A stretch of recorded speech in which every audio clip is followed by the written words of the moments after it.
卑斯省嘅保守黨要求新民主黨政府介入取消卑斯渡輪公司同中國簽訂嘅造船合約。渡輪公司就強調呢一個係最好嘅競標方案，而且冇本國嘅造船廠參與競標。胡曉琳報道。卑斯渡輪公司星期二宣布，經過3年嘅全球採購流程，將會選擇中國招商局工業威海船廠建造4架新嘅渡輪，第一架將會喺2029年交貨。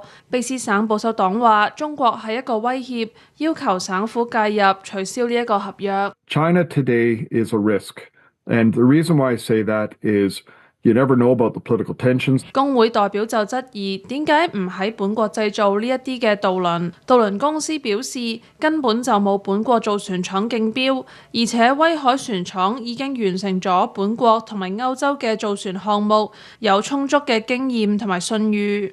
This shipyard has given us the best combination of good experience, technical capability, size and scale, safety management, affordability.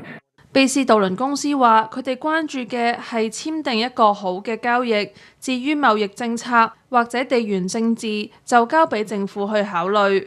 卑斯省運輸廳長范和富對本國造船廠未能攞到呢一個訂單感到失望，不過承認呢一個係商業決定。佢要求渡輪公司盡快公佈合約嘅財政細節，而渡輪公司20年前已經私有化，並唔使強制執行任何政府命令。之前嘅計劃顯示，5架渡輪嘅預算係10億元。